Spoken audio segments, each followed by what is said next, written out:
Students, this is धीरज चतुर्वेदी और मैं फिर से आप सभी का एक बार स्वागत कर रहा हूं अपने YouTube चैनल पर। बच्चों, ये चैनल आप लोगों को लगातार बायोलॉजी के वीडियोज़ अवेलेबल कराता रहता है। इसमें हम लोगों ने शुरू किया था क्लास 11th NCERT बायोलॉजी, जिसमें चैप्टर 1 पूरा हो चुका है। हम लोग चैप्टर नंबर 2 यानी कि बायोलॉजिकल क्लासिफिकेशन पढ़ना शुरू कर चुके हैं, जिसमें वीडियो नंबर 1 अपलोडेड है। उस वीडियो में हम लोगों ने क्लासिफिकेशन के डेवलपमेंट्स के बारे में देखा था कि कैसे क्लासिफिकेशंस की शुरुआत हुई, कैसे RH विटेकर से लेकर धीरे धीरे साइंटिस्ट ने, अलग अलग टेक्सोनॉमिस्ट ने अलग अलग टेक्निक्स दी, अलग अलग क्लासिफिकेशन के तरीके बताए। हम लोगों ने कैरोलस लीनियस के 2 किंगडम क्लासिफिकेशन से लेकर RH विटेकर के 5 किंगडम क्लासिफिकेशन तक का सफ़र तय किया था। इसके बीच के सारे क्लासिफिकेशन के तरीकों को हम लोग डिस्कस कर चुके हैं। आज का जो हमारा वीडियो है ये बायोलॉजिकल क्लासिफिकेशन सीरीज का दूसरा वीडियो है। तो आज हम लोग डिस्कस करने वाले हैं RH विटेकर के 5 किंगडम सिस्टम ऑफ क्लासिफिकेशन के बारे में। आज हम लोग देखेंगे कि RH विटेकर ने जो 5 kingdom system of classification propose किया, उसके पीछे क्या टेक्निक्स थी, कौन कौन से पॉइंट्स, कौन कौन से उन्होंने कैरेक्टर्स को कंसीडर किया और कैसे उन्होंने सारे लिविंग ऑर्गेनिजम्स को 5 डिफरेंट किंगडम्स में बांट दिया। तो वीडियो के साथ अंत तक बने रहिए, इसे लाइक कीजिए, अपने कमेंट्स भी मुझे ज़रूर बताइए और इसे अपने दोस्तों के साथ शेयर करिए और अगर आप चैनल पर नए हैं तो चैनल को सब्सक्राइब भी ज़रूर करिए। तो चलिए शुरू करते हैं आज का video about 5 kingdom system of classification. जैसे कि आप सभी को पता है कि ये 5 kingdom system of classification currently acceptable है और आपकी NCERT की जो बुक है उसमें जो हमको क्लासिफिकेशन का सिस्टम पढ़ना है, जिससे हमारा पूरा चैप्टर कई सारे बने हुए हैं, वो 5 किंगडम सिस्टम ऑफ क्लासिफिकेशन पर ही बेस्ड हैं। तो ये 5 किंगडम सिस्टम ऑफ क्लासिफिकेशन किसने दिया? तो आप जैसा जानते हैं कि 5 किंगडम सिस्टम ऑफ क्लासिफिकेशन जो था वो दिया गया था RH विटेकर के द्वारा। कब? इन 1969। ठीक, सबसे पहले पीछे की वीडियोज़ में हम लोगों ने 2 किंगडम, 3 किंगडम और 4 किंगडम सिस्टम ऑफ क्लासिफिकेशंस को पढ़ा था। तो अगर आपने वो वीडियो नहीं देखा है तो उसकी लिंक भी डिस्क्रिप्शन में है, उसको वहाँ से जाके देखिए ताकि आप समझ पाएँ कि ये किंगडम सिस्टम ऑफ क्लासिफिकेशन का डेवलपमेंट कैसे हुआ, कौन कौन सी कमियाँ पीछे आती गई, जिसको दूर करने के लिए आगे का सिस्टम, आगे का एक नया तरीका, एक नया सिस्टम ऑफ क्लासिफिकेशन साइंटिस्ट ने प्रपोज किया। तो 4 किंगडम सिस्टम ऑफ क्लासिफिकेशन जो था कैम्पबेल ने दिया। इसमें उन्होंने क्या किया था कि सारे लिविंग ऑर्गेनिज्म को 4 अलग अलग किंगडम में बांटा था, जैसे कि आप सभी जानते हैं मोनेरा, प्रोटिस्टा, प्लांटी और एनिमैलिया। तो उस किंगडम सिस्टम ऑफ क्लासिफिकेशन में भी एक मिस्टेक आ गई थी। मिस्टेक ये आ गई थी कि कुछ ऐसे लिविंग ऑर्गेनिज्म थे जिनका कुछ कैरेक्टर तो प्लांट से मिलता था लेकिन कुछ कैरेक्टर एनिमल से भी मिल रहा था। तो अगर उनमें एनिमल जैसा कैरेक्टर था और प्लांट जैसा कैरेक्टर भी था, तो अगर उनको हम एक साथ एक ग्रुप में कैसे रखते, कौन से ग्रुप में रखते, किस ग्रुप में रखना जस्टिफाइड होता, किस ग्रुप में रखना अनजस्टिफाइड होता, ये जब समस्या आने लगी तो RH विटेकर ने भी क्या किया, उस 4 किंगडम सिस्टम ऑफ क्लासिफिकेशन को मॉडिफाई किया और मॉडिफाई करके 5 kingdom system of classification propose किया। उन्होंने या RH विटेकर ने अपने इस सिस्टम में जितने भी लिविंग ऑर्गेनिजम्स थे उसको उन्होंने कुल मिलाकर 5 किंगडम्स में बांट दिया। कौन कौन से किंगडम थे? पहला किंगडम जो उन्होंने बनाया that was Monera, the second was protista, third was fungi, fourth was Plantae and 5th was Animalia. These are the 5 different kingdoms which was created by RH Whittaker in his system of classification. अपने classification system में R H. Whittaker ने इन्हीं 5 kingdoms को stabilise किया। पहला था kingdom Monera, Protista, Fungi, Plantae और Animalia. अब पीछे को लेकर आज को लेकर कंपेयर करिए तो 4 किंगडम सिस्टम ऑफ क्लासिफिकेशन में मोनेरा तो था ही, प्रोटिस्टा भी था, एनिमैलिया और प्लांटी भी ये भी थे किंगडम्स, लेकिन इन्होंने एक नया जो किंगडम जोड़ा, it was fungi. Kingdom fungi जो था ये पहली बार 5 किंगडम सिस्टम ऑफ क्लासिफिकेशन में आर.एच. विटेकर के द्वारा ही प्रपोज किया गया था।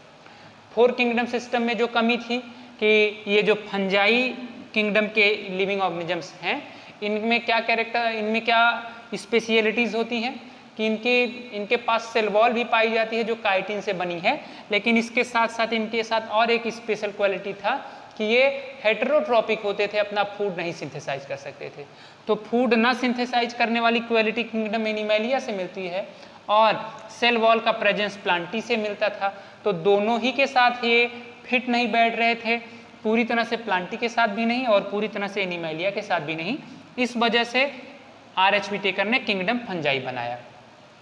अब ये तो आप जान गए कि आर.एच. विटेकर के ये 5 किंगडम्स हो गए। इनके बारे में थोड़ा सा ब्रीफ इंट्रोडक्शन, थोड़ा सा शॉर्ट में इंट्रोडक्शन हम करेंगे, लेकिन उसके पहले आपको ये जानना जरूरी है कि what was the certain characters, criteria क्या था, criteria of classification, what was the certain characters which was used by R.H. Whittaker in his classification system। R.H. Whittaker ने जो क्लासिफिकेशन किया उसमें उन्होंने कौन कौन से कैरेक्टरिस्टिक्स को चुना, क्या क्राइटेरिया उन्होंने रखा, this was the most important one. ये बहुत जरूरी है और एग्जाम्स में आमतौर पर पूछा भी जाता है कि कौन कौन से ऐसे कैरेक्टर हैं जिसके बेसिस पर R.H. Whittaker ने 5 किंगडम सिस्टम ऑफ क्लासिफिकेशन को स्टेबलाइज किया। तो वो पहला कैरेक्टर, ये कुछ जो कैरेक्टर्स लिए उनमें पहला कैरेक्टर था सेल स्ट्रक्चर। आर.एच. विटेकर ने पहला जो क्राइटेरिया चुना था वो था सेल स्ट्रक्चर। फिर दूसरा क्राइटेरिया उन्होंने लिया बॉडी ऑर्गेनाइजेशन। तीसरा क्राइटेरिया जो सेल स्ट्रक्चर का मतलब आप समझ ही रहे हैं कि सेल का इंटरनल एक्सटर्नल स्ट्रक्चर फीचर कैसा है, यूकैरियोटिक है सेल या प्रोकैरियोटिक है, सेल वॉल है या नहीं है। तो जो तमाम सेल से रिलेटेड कैरेक्टर्स थे उसको सेल स्ट्रक्चर में कंसीडर किया। फिर बॉडी ऑर्गेनाइजेशन में बॉडी का ऑर्गेनाइजेशन कैसा है, इंडिविजुअल यूनिसेलुलर है या मल्टी सेलुलर है। मल्टी सेलुलर है तो सेलुलर लेवल का बॉडी ऑर्गेनाइजेशन है, टिश्यू लेवल का बॉडी ऑर्गेनाइजेशन उसमें है, या ऑर्गन लेवल का बॉडी ऑर्गेनाइजेशन है। तो ये बॉडी ऑर्गेनाइजेशन में ये कैरेक्टर्स को उन्होंने कंसीडर किया। फिर तीसरा कैरेक्टर जो उनके द्वारा कंसीडर किया गया, इट वाज न्यूट्रिशन, कि इंडिविजुअल ऑटोट्रॉफिक है या हेटेरोट्रॉपिक है, हेटेरोट्रॉपिक में भी कौन से मोड्स वो यूज कर रहा है। फिर चौथा कैरेक्टर उनके द्वारा जो लिया गया, कंसीडर किया गया, इट वाज रिप्रोडक्शन। और पांचवा जो क्राइटेरिया उन्होंने यूज किया, it was phylogenetic relationship. These are the 5 characters or these are the 5 criterias on the basis of which R.H. Whittaker classified all living organisms into these 5 kingdoms। तो कौन कौन से character हैं ये आपके दिमाग में रहना चाहिए, ये बात आप समझते रहिए, ये बहुत इंपॉर्टेंट है कि the cell structure, body organisation, nutrition, reproduction and the most important one is phylogenetic relationship, evolutionary relationship. तो ये 5 क्राइटेरियाज को चुनकर आर.एच. विटेकर ने 5 किंगडम सिस्टम ऑफ क्लासिफिकेशन को स्टेबलाइज किया। अब हम लोग एक बार इन्हीं कैरेक्टर्स के बेसिस पर फिर से एक बार क्लासिफिकेशन को सेटअप करने की कोशिश करेंगे। मैंने एक जो प्रोग्रामिंग की है जिससे आपको समझने में आसानी होगी। तो क्या क्या कैसे है देखिए, चलिए इसको मैं इरेज कर देता हूं। सबसे पहले तो जितने भी लिविंग ऑर्गेनिजम्स हैं उनको उन्होंने कैसे क्लासिफाई किया, उसके लिए हम लोग एक एक कैरेक्टर को चूज कर लिया करेंगे और उन कैरेक्टर्स को चूज कर करके हम देखेंगे कि क्लासिफिकेशन कैसे तरीके से हो रहा है। जैसे देखिए, सबसे पहला उन्होंने जो कैरेक्टर आर.एच. विटेकर ने चूज किया, पहला कैरेक्टर था सेल स्ट्रक्चर। अब जैसे कि आपको पता है कि स्ट्रक्चर के बेसिस पर जो सेल्स होती हैं वो आमतौर पर दो तरीके की होती हैं। पहली सेल कौन सी हो सकती है? प्रोकैरियोटिक। और दूसरी कैसे हो सकती है बेटा? यूकैरियोटिक। तो सेल स्ट्रक्चर के बेसिस पर लिविंग ऑर्गेनिज्म दो तरीके के हो सकते हैं, प्रोकैरियोटिक हो सकते हैं और यूकैरियोटिक। तो जितने भी प्रोकैरियोटिक इंडिविजुअल्स थे उनके लिए उन्होंने पहला, इसको मैं स्टार से लगा देता हूँ, ये नंबर नहीं लिखता। तो जितने भी प्रोकैरियोटिक लिविंग ऑर्गेनिजम्स थे उनके लिए उन्होंने एक स्पेसिफिक किंगडम जनरेट किया और उस किंगडम का नाम रख दिया मोनेरा। आप सभी जानते हैं कि प्रोकैरियोटिक लिविंग ऑर्गेनिज्म जो होते हैं वो यूनिसेलुलर ही होते हैं, या उनको छोड़िए ही, ये बात हम कंसीडर ही नहीं करेंगे। हम सिंपली यही जानेंगे कि जितने भी प्रोकैरियोटिक लिविंग ऑर्गेनिजम्स थे they are kept in the kingdom Monera. तो पहला उन्होंने किंगडम मोनेरा बनाया सभी प्रोकैरियोटिक लिविंग ऑर्गेनिजम्स के लिए। अब बचते कौन से हैं? यूकैरियोटिक। यूकैरियोटिक में बहुत सारी वेराइटी है। तो अब जब बहुत सारी इनमें वेराइटी है और कई तरीके के इंडिविजुअल हैं, तो अब यूकैरियोट्स को फिर से क्लासिफाई करने के लिए उन्होंने दूसरा कैरेक्टर चुना, और वो कैरेक्टर कौन सा था? Body organisation. बॉडी ऑर्गेनाइजेशन को इनिशियली हम देखें तो दो तरीके का बॉडी ऑर्गेनाइजेशन हो सकता है बेटा। पहला हो सकता है यूनिसेलुलर, और फिर दूसरा क्या हो सकता है? Multi cellular. तो दो तरीके का ये बॉडी ऑर्गेनाइजेशन हो गया, unicellular and multi cellular. Unicellular की बात करें तो जितने भी यूनिसेलुलर यूकैरियोटिक इंडिविजुअल्स थे, यूकैरियोटिक यूनिसेलुलर इंडिविजुअल्स थे, उसके लिए उन्होंने दूसरा किंगडम सेटअप किया और उसका नाम उन्होंने क्या रख दिया? प्रोटिस्टा। तो दो किंगडम स्टेबलाइज हो गए। पहला, all the prokaryotic living organisms are kept in the kingdom Monera and all the unicellular eukaryotic individuals are kept in the kingdom Protista. अब बचे कौन से इंडिविजुअल हैं आपके? Multicellular. तो मल्टी सेलुलर इंडिविजुअल्स में से क्या कर सकते हैं हम लोग? अगला उन्होंने कैरेक्टर जो चुन लिया वो क्या था बेटा? अगला कैरेक्टर उन्होंने चुना सेल वॉल। इन मल्टी सेलुलर इंडिविजुअल्स को डिफ्रेंशिएट करने के लिए अगला कैरेक्टर जो चुना जा सकता था वो क्या था? Cell wall. तो सेल वॉल में दो चांसेज हो सकते हैं। पहला सेल वॉल क्या हो सकता है? सेल वॉल में सेल वॉल प्रेजेंट, और दूसरा क्या हो सकता है? Cell wall absent. तो ऐसे multicellular eukaryotic living organism जिनमें सेल वॉल नहीं होती थी उसके लिए उन्होंने तीसरा किंगडम बना दिया, दैट इज एनिमैलिया। और फिर दूसरी ओर हम बढ़ जाएंगे, अगला जो प्रेजेंट हैं उनमें भी अब वेराइटी थी। तो अब इन प्रेजेंट वाले जितने भी यूकैरियोटिक मल्टी सेलुलर इंडिविजुअल हैं जिनमें कि सेल वॉल प्रेजेंट है, उसके लिए उन्होंने अगला कैरेक्टर चुन लिया, और वो अगला कैरेक्टर जो उन्होंने चुना वो क्या था? कैरेक्टर नंबर 4, यानी कि न्यूट्रिशन। अब न्यूट्रिशन में इंडिविजुअल दो तरीके के हो सकते हैं, एक है ऑटोट्रॉफिक और दूसरे कौन से हो सकते हैं? Heterotrophic.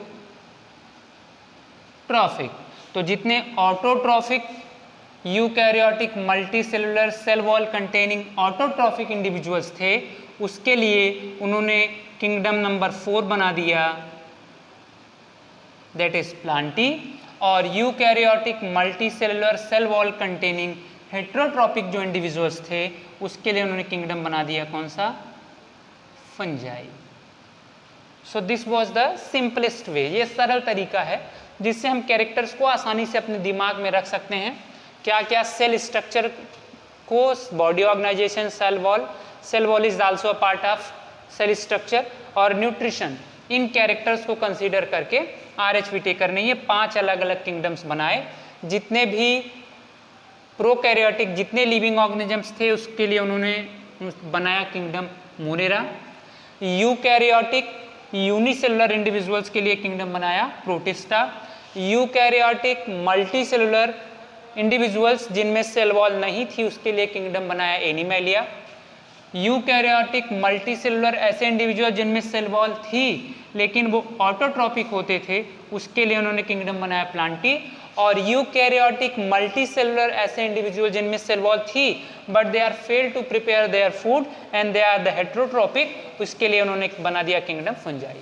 So these are the 5 different kingdoms which was settled, which was stabilized by R.H. Whittaker in his 5 kingdom system of classification। तो अपने 5 kingdom system of classification में R.H. Whittaker ने इन कैरेक्टर्स को चूज करके ये 5 kingdom system of classification बना दिया। तो ये आज की चर्चा का विषय था।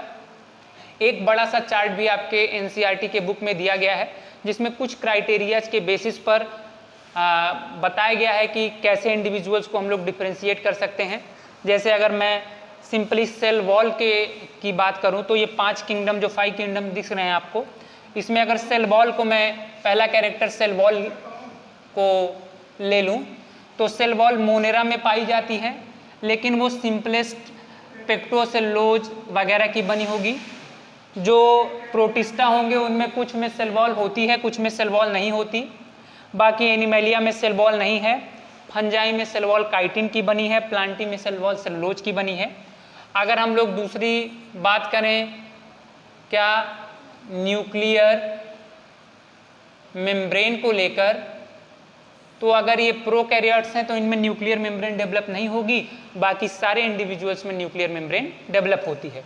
तो ठीक इसी तरीके से 5-6 कैरेक्टर्स को लेकर NCERT में डिफ्रेंशिएशन दिया गया है, उसको वहाँ से आप आसानी से देख सकते हैं, बहुत आसानी से आपको समझ में भी आ जाएगी।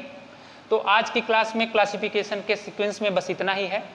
अगली क्लास जो हमारी होगी उसमें हम लोग एक एक किंगडम को स्पेशली क्या करेंगे, डिस्क्राइब करना शुरू करेंगे। पहली क्लास में मैं किंगडम मोनेरा के बारे में आपको बताऊंगा, फिर हम लोग प्रोटिस्टा की ओर बढ़ेंगे, फिर फंजाई, प्लांटी और एनिमैलिया, इसका शॉर्ट डिस्क्रिप्शन इस चैप्टर में रहेगा। फिर किंगडम एनिमैलिया और प्लांटी के लिए हम लोगों को डिटेल में एक एक चैप्टर्स भी पढ़ने रहेंगे। तो ये आज की क्लास में इतना ही है। Thank you very much. अपना और अपनों का ख्याल रखिए। Good bye.